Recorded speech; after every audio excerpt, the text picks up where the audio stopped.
হাবড়া তানিশ থেকে দিল লাখ টাকার গয়না আর সঙ্গে সুন্দর গিফট। ইভেন্টের একদিন আগেই আমি ইনভিটেশন পেয়েছিলাম, তাই তোড়জোড় করে বেরিয়ে পড়লাম। আজকে আমি তানিশকে ইনভাইট ছিলাম বলে গেছিলাম, কিন্তু এর আগেও তোমরা আমাকে দেখেছো তানিশকে যেতে, যেখানে কিন্তু আমি অ্যাজ আ কাস্টমার হিসাবে গেছি। সত্যি কথা বলতে আমি ছাড়াও আমার ফ্যামিলির লোক বেশি পছন্দ করে তানিশকের কালেকশন।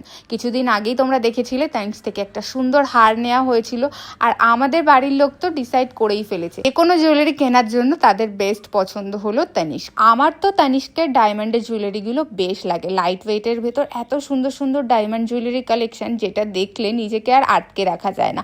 আর এখন তো চলছে অফার, তোমরা গিয়ে কিন্তু তাড়াতাড়ি করে পারচেস করে নিতে পারো। কম রেঞ্জেও যে ডায়মন্ডের আংটি হয় সেটা এখানে না গেলে তোমরা বুঝতে পারবে না, কারণ আমার পার্সোনালি ডায়মন্ডের রিং খুব বেশি পছন্দের। তবে আমার মনে হলো আমি যে নেকলেসটা পরেছিলাম তার সঙ্গে ইয়াররিংটা এত সুন্দর লাগছে। তোমরাও কিন্তু কমেন্ট বক্সে জানিও কেমন লাগলো এই গলার হারটার সেটটা। আমার তো খুবই পছন্দ হয়েছে। প্রথমে ভেবেছিলাম এটা আমি পারচেস করেই নেব, তবে আমি এই দিন শুটে গেছিলাম বলে নিজের জন্য আর কিছুই পছন্দ করে নিতে পারিনি, একটু তাড়া ছিল।